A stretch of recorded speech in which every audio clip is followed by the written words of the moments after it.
Tu arrives parfois à peine à te rendormir que ton corps t'oblige déjà à te lever pour aller aux toilettes. Une fois, deux fois, parfois davantage dans la même nuit. Si cela t'est familier, prends quelques minutes pour lire attentivement ce qui suit. Comprendre ce phénomène peut réellement améliorer la qualité de ton sommeil et, par conséquent, ta santé globale. Je suis le docteur Narcisse et aujourd'hui sur Bien Vieillir TV, nous allons aborder un sujet que beaucoup considèrent à tort comme inévitable avec l'âge. Contrairement à une idée répandue, se réveiller plusieurs fois pour uriner n'est pas une simple conséquence du vieillissement. Dans bien des cas, c'est un message que ton corps tente de t'envoyer. Ce trouble porte un nom médical, la nicturie. On parle de nicturie lorsqu'une personne doit se lever plus d'une fois par nuit pour uriner. Ce qui semble être un simple désagrément peut pourtant avoir des répercussions profondes. Chaque réveil fragmente ton sommeil, en particulier les phases de sommeil profond, celles durant lesquelles ton organisme se régénère, libère des hormones essentielles comme la mélatonine et l'hormone de croissance, et élimine certaines toxines accumulées dans le cerveau pendant la journée. Lorsque ces cycles sont interrompus, l'équilibre métabolique se dérègle progressivement. Une étude menée auprès de plus de 1200 adultes de plus de 60 ans a montré que les personnes se levant au moins 2 fois par nuit présentaient davantage de fatigue diurne, une baisse de concentration et un risque accru de troubles cognitifs légers. Autrement dit, ce phénomène est loin d'être anodin. Il faut également évoquer un autre danger souvent sous-estimé, le risque de chute. Se lever dans l'obscurité, encore à moitié endormi, peut suffire à provoquer un faux pas, avec parfois des conséquences graves comme une fracture ou une perte d'autonomie. Mais pourquoi la nicturie apparaît-elle? Lorsque nous sommes plus jeunes, le cerveau produit une hormone appelée vasopressine. Son rôle est simple mais précieux. Elle réduit la production d'urine pendant la nuit afin que la vessie puisse tenir jusqu'au matin. Avec l'âge, cette sécrétion diminue. Les reins continuent alors de fonctionner comme en pleine journée, et la vessie se remplit plus rapidement. Par ailleurs, la vessie elle-même perd peu à peu en élasticité. Elle tolère moins bien le remplissage, ce qui déclenche plus vite l'envie d'uriner. Un autre mécanisme entre en jeu, l'accumulation de liquide dans les jambes au cours de la journée. Lorsque tu restes longtemps assis ou debout, la gravité favorise cette rétention. Une fois allongés, ces liquides retournent dans la circulation sanguine, passent par les reins et finissent dans la vessie. L'hydratation déséquilibrée est également fréquente. Beaucoup boivent trop peu durant la journée, puis compensent en soirée. Résultat, l'organisme doit éliminer cet excès précisément au moment où il devrait se reposer. La bonne nouvelle, c'est qu'il existe des solutions simples et naturelles pour aider ton corps à retrouver un rythme plus stable. Les erreurs les plus courantes. Première erreur, ne pas boire suffisamment dans la journée. Cela peut sembler paradoxal, mais un manque d'eau rend l'urine plus concentrée et plus irritante pour la vessie. Celle-ci devient alors plus sensible et se contracte plus souvent, même lorsqu'elle n'est pas pleine. Deuxième erreur, croire que tout vient d'une petite vessie. Dans la majorité des cas, le problème n'est pas sa capacité, mais une production d'urine excessive pendant la nuit, souvent liée aux habitudes de vie. Troisième erreur, consommer alcool ou caféine en soirée. L'alcool perturbe l'hormone qui limite normalement la production d'urine nocturne. Quant à la caféine, elle agit à la fois comme stimulant et comme diurétique, pouvant rester active plusieurs heures après ingestion. Quatrième erreur, boire trop juste avant de dormir. Les liquides absorbés le soir suivent un parcours physiologique qui peut durer jusqu'à 2 heures avant d'être transformé en urine. D'où l'intérêt d'instaurer ce que j'appelle la zone des 2 heures. Éviter les boissons dans les 2 heures précédant le coucher, sauf petites gorgées si nécessaire. Cinquième erreur, consommer trop de sel. Le sodium favorise la rétention d'eau durant la journée. La nuit, le corps tente d'éliminer ce surplus, ce qui augmente les réveils. Les habitudes qui peuvent vraiment changer tes nuits. 1. Adopter une hydratation intelligente. Bois principalement dans la première moitié de la journée. Idéalement, environ 70 à 80% de ton apport hydrique devrait être consommé avant la fin de l'après-midi. Commence dès le réveil avec un grand verre d'eau pour relancer l'organisme après plusieurs heures sans boire. Ensuite, hydrate-toi régulièrement sans attendre la sensation de soif. 2. Alléger les repas du soir. Réduis le sel, les plats industriels et les aliments très épicés qui peuvent irriter la vessie. 3. Surélever les jambes avant le coucher. Pendant une trentaine de minutes, allonge-toi et place un coussin sous tes mollets. Ce geste simple favorise le retour des liquides vers la circulation avant la nuit, permettant au corps de les éliminer plus tôt. 4. Miser sur la régularité. Se coucher et se lever à des horaires stables aide ton horloge biologique à mieux synchroniser la production hormonale, y compris celle qui limite l'urine nocturne. De nombreuses personnes constatent déjà une amélioration après quelques jours seulement. Moins de réveil, un sommeil plus continu et un réveil plus énergique. Quand la nicturie devient un signal à ne pas ignorer.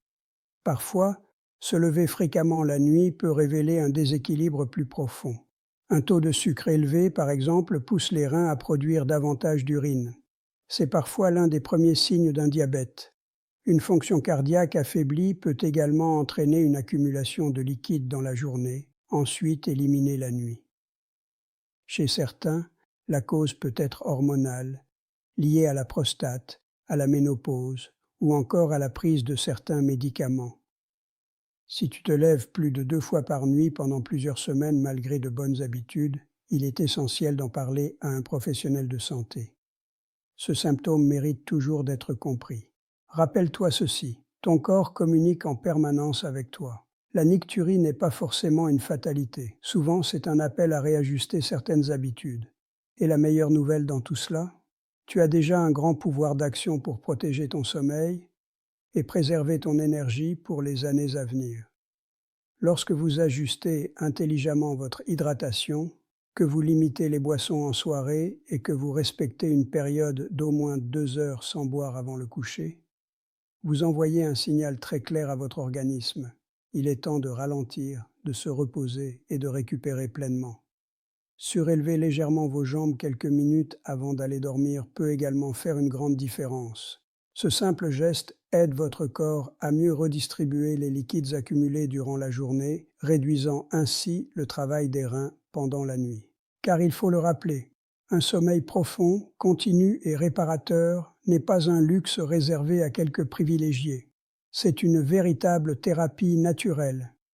Pendant que vous dormez, votre cerveau élimine les toxines accumulées, votre cœur ralentit pour se préserver et votre système immunitaire se régénère silencieusement. Chaque nuit complète renforce votre organisme, clarifie votre esprit et contribue à prolonger votre vitalité. Sur Bien vieillir TV, le docteur Narcisse rappelle souvent une chose essentielle. Bien dormir, c'est offrir à son corps l'opportunité de se réparer en profondeur. Lorsque le sommeil devient stable, l'énergie revient, l'humeur s'améliore et les capacités cognitives restent plus vives avec l'âge. L'histoire inspirante d'Éléonore, 65 ans. Pour mieux comprendre l'impact de l'environnement sur le sommeil, prenons l'exemple d'Éléonore, une femme de 65 ans, qui pensait, comme beaucoup, que ses réveils nocturnes étaient une conséquence inévitable du vieillissement. Chaque nuit, elle se réveillait 4 à 5 fois, parfois en sueur, parfois avec une envie pressante d'uriner. Convaincue que sa vessie était devenue hyperactive, elle croyait devoir simplement apprendre à vivre avec cette situation. Mais en réalité, le problème venait surtout de sa chambre. Elle dormait dans une pièce trop chaude, sous des couvertures épaisses, avec un pyjama synthétique qui empêchait sa peau de respirer. Son corps luttait en permanence pour réguler sa température. Elle a alors décidé d'apporter quelques changements simples. Maintenir la température de la chambre autour de 19 degrés. Remplacer les couvertures lourdes par une couette légère. Porter un pyjama en coton respirant. Aérer la pièce quelques minutes avant de dormir. Les résultats ont été rapides et impressionnants. En seulement une semaine, ses réveils nocturnes ont été divisés par 2. Après quelques semaines supplémentaires, ils avaient presque totalement disparu. Elle a compris que ce n'était pas son corps qui dysfonctionnait, mais son environnement qui perturbait son sommeil. Pourquoi une chambre fraîche améliore le sommeil? Lorsque la température de votre chambre se situe idéalement entre 18 et 20 degrés, votre cerveau augmente naturellement la production de mélatonine, l'hormone du sommeil. Cette réaction déclenche plusieurs mécanismes bénéfiques. Les reins ralentissent la production d'urine. Le rythme cardiaque se stabilise, les vaisseaux sanguins se détendent. Le sommeil devient plus profond. Autrement dit, votre corps entre enfin dans un véritable mode de récupération. Très souvent, il n'est pas nécessaire de recourir à des solutions complexes. Ajuster son environnement suffit à permettre à l'organisme de fonctionner comme il est censé le faire. Les gestes simples qui peuvent transformer vos nuits. Maintenez une température stable. Gardez votre chambre entre 18 et 20 degrés. Si vous vivez dans une région chaude, un ventilateur silencieux orienté vers un mur peut suffire à rafraîchir l'air sans créer de courant désagréable. Faites respirer votre chambre. Aérez la pièce, même 5 minutes, renouvelle l'oxygène et limite la sensation d'étouffement nocturne. Choisissez les bons textiles. Privilégiez les draps en coton ou en lin. Ces matières naturelles permettent à la peau de respirer et évitent l'accumulation de chaleur. À l'inverse, les tissus synthétiques retiennent l'humidité et favorisent les micro-réveils. Superposez plutôt que d'alourdir. Si vous êtes frileux, utilisez plusieurs couches légères au lieu d'une seule couverture épaisse. Votre corps pourra ainsi mieux réguler sa température. Plongez la pièce dans l'obscurité. La moindre lumière peut perturber la sécrétion de mélatonine. Éteignez les écrans, les voyants lumineux et privilégiez une atmosphère sombre et apaisante. Les bénéfices que vous pouvez ressentir rapidement. Dès les premières nuits, beaucoup de personnes constatent un endormissement plus rapide, moins de réveils nocturnes, un réveil plus léger, une meilleure clarté mentale, une tension artérielle plus stable. Certaines remarquent même une peau mieux hydratée et une sensation générale de récupération physique, parce qu'un sommeil profond agit sur tout le corps. L'erreur souvent ignorée, la position de sommeil. On parle souvent de l'alimentation du soir ou de l'hydratation. Mais beaucoup oublient un facteur pourtant déterminant, la position dans laquelle on dort. Votre posture influence directement la circulation sanguine, le travail des reins, la pression exercée sur la vessie. Dormir sur le ventre ou parfaitement à plat sur le dos peut créer une légère compression de l'abdomen. Lorsque la vessie contient déjà un peu d'urine, cette pression peut tromper le cerveau. Il interprète alors ce signal comme une urgence. Vous vous réveillez, parfois pour uriner très peu. Mais le cycle du sommeil profond est déjà interrompu. Le rôle méconnu de la circulation. Durant la journée, sous l'effet de la gravité, une partie des liquides corporels s'accumule naturellement dans les jambes et les pieds. Lorsque vous vous allongez, ces liquides remontent vers le cœur puis sont filtrés par les reins. Résultat, la production d'urine augmente pendant la nuit. Une mauvaise posture peut accentuer ce phénomène. L'importance capitale de l'oreiller. Un oreiller inadapté est souvent un perturbateur silencieux. Trop haut, il plie la nuque et crée des tensions. Trop plat, il laisse la tête basculer vers l'arrière. Dans les deux cas, l'alignement de la colonne vertébrale est compromis. Ce déséquilibre peut perturber la respiration, gêner le retour veineux et empêcher le corps de se relâcher complètement. Or, un corps sous tension reste en état d'alerte, même pendant le sommeil. Cette agitation interne peut stimuler l'activité rénale et favoriser les réveils nocturnes, la position la plus favorable. De nombreux spécialistes recommandent de dormir sur le côté avec un oreiller qui maintient la nuque dans l'axe de la colonne, un second coussin entre les genoux pour stabiliser le bassin. Cette posture réduit la pression abdominale, améliore la circulation et favorise un relâchement musculaire global.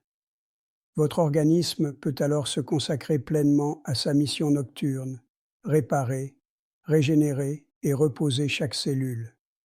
Sur Bien vieillir TV, le docteur Narcisse le rappelle souvent.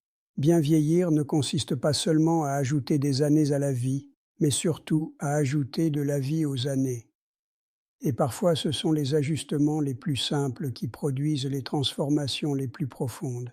Écoutez les signaux de votre corps, prenez soin de votre sommeil, et vous lui donnerez les meilleures conditions pour rester fort, lucide et plein d'énergie au fil du temps. Imaginez un instant que la qualité de votre sommeil ne dépende pas uniquement de votre matelas ou de votre fatigue, mais aussi de votre position pendant la nuit. Certaines personnes affirment d'ailleurs mieux dormir sur leur canapé que dans leur lit. Ce n'est pas forcément une question de confort. Souvent, c'est simplement parce que leur corps y trouve une posture plus favorable. Une étude particulièrement sérieuse menée par des chercheurs de l'Université de Séoul s'est intéressée à ce phénomène. Pendant 6 semaines, 184 adultes âgés de plus de 65 ans, souffrant de réveils nocturnes fréquents pour uriner, ont testé différentes positions de sommeil ainsi que plusieurs types d'oreillers. Les résultats ont été remarquables. Les participants qui dormaient sur le côté gauche, avec un oreiller placé entre les genoux afin de maintenir l'alignement de la colonne vertébrale, ont constaté une diminution moyenne de 40% des réveils nocturnes. Mais pourquoi le côté gauche? Parce que cette position favorise un meilleur retour sanguin vers le cœur, aide le système lymphatique à drainer les excès de liquide, diminue la pression exercée sur certains organes comme le foie et améliore la respiration. À l'inverse, dormir sur le côté droit peut parfois ralentir la digestion et accentuer certaines pressions abdominales. Prenons l'exemple de François, 71 ans. Ancien militaire, il avait toujours dormi sur le ventre. Pour lui, c'était la seule position confortable. Pourtant, chaque nuit, il se réveillait 3 à 4 fois pour aller aux toilettes. Il pensait simplement que c'était une conséquence normale de l'âge. Son médecin lui a expliqué que dormir sur le ventre comprimait la vessie et exerçait une pression inutile sur les organes internes. François a alors tenté une transition progressive. D'abord, il a placé un petit oreiller sous une épaule pour habituer son corps à se tourner sur le côté. Ensuite, il a ajouté un oreiller entre les genoux afin de stabiliser son bassin. Enfin, il a choisi un oreiller cervical plus fin pour garder la nuque bien alignée. Au bout de 2 semaines, ses réveils nocturnes avaient déjà diminué de moitié. 1 mois plus tard, il lui arrivait de dormir jusqu'au matin sans interruption, une première depuis plus de 10 ans. Il résumait cela avec simplicité. Ce n'est pas un médicament qui m'a aidé, c'est ma position de sommeil. Dormir sur le côté gauche avec un bon soutien permet d'aligner la colonne vertébrale et de réduire les tensions musculaires, de diminuer la pression sur l'abdomen et donc sur la vessie, d'améliorer la circulation veineuse, de favoriser une respiration plus calme et naturellement, de limiter la production d'urine pendant la nuit. Autrement dit, votre corps travaille avec la gravité au lieu de la subir. Ce que vous pouvez faire dès ce soir, privilégiez la position latérale, idéalement sur le côté gauche. Placez un oreiller entre vos genoux pour maintenir l'alignement du bassin. Choisissez un oreiller ni trop haut ni trop plat afin de garder votre nuque dans une position neutre. Si vous avez l'habitude de dormir sur le ventre, changez progressivement. Le corps accepte mieux les transitions douces. Et en cas de douleur articulaire ou d'arthrose, un matelas offrant un soutien équilibré peut considérablement améliorer la circulation et réduire les points de pression. En corrigeant simplement votre posture, vous pourriez observer moins de tension au réveil, une respiration plus fluide, une meilleure récupération et surtout des nuits beaucoup moins interrompues. Beaucoup de personnes redécouvrent ainsi le plaisir de dormir 6 à 8 heures d'affilée, sans contrainte particulière. Parlons maintenant d'une erreur extrêmement répandue, et pourtant méconnue. Aller aux toilettes par précaution avant de dormir. Ce geste paraît logique, rassurant même. Mais en réalité, il entretient souvent le problème que l'on cherche à éviter. La vessie est un muscle intelligent. Lorsqu'elle atteint environ 400 à 500 millil, elle envoie un signal clair au cerveau. Il est temps d'agir. Mais si vous prenez l'habitude de la vider alors qu'elle n'est pas réellement pleine, vous modifiez son fonctionnement naturel. Elle apprend à déclencher des alertes pour de très petites quantités. Résultat, elle devient hypersensible. Votre cerveau, habitué à répondre immédiatement, finit par interpréter ces faux signaux comme de véritables urgences. Et votre sommeil se fragmente. C'est un véritable cercle vicieux. Dorothée, 69 ans, vivait exactement cette situation. Chaque soir, sans exception, elle passait aux toilettes avant de se coucher, même sans envie réelle. 2 heures plus tard, elle se réveillait. Lorsqu'elle a compris que sa vessie n'était pas faible, mais simplement mal entraînée, elle a décidé de la rééduquer. Elle a appris à reconnaître les vraies sensations. Dans la journée, elle a commencé à retarder légèrement certains passages aux toilettes, de quelques minutes seulement. Et surtout, elle a cessé d'y aller au cas où avant le coucher. Les premiers jours ont demandé un effort mental, mais rapidement, les signaux intempestifs ont diminué. 3 semaines plus tard, elle dormait 5 à 6 heures d'affilée. Elle disait « Ce n'était pas ma vessie qui me réveillait, c'était mon habitude ». La vessie fonctionne en grande partie par réflexe conditionné. En cessant d'anticiper inutilement, vous permettez à votre cerveau de retrouver le bon signal, celui qui correspond à une réelle capacité.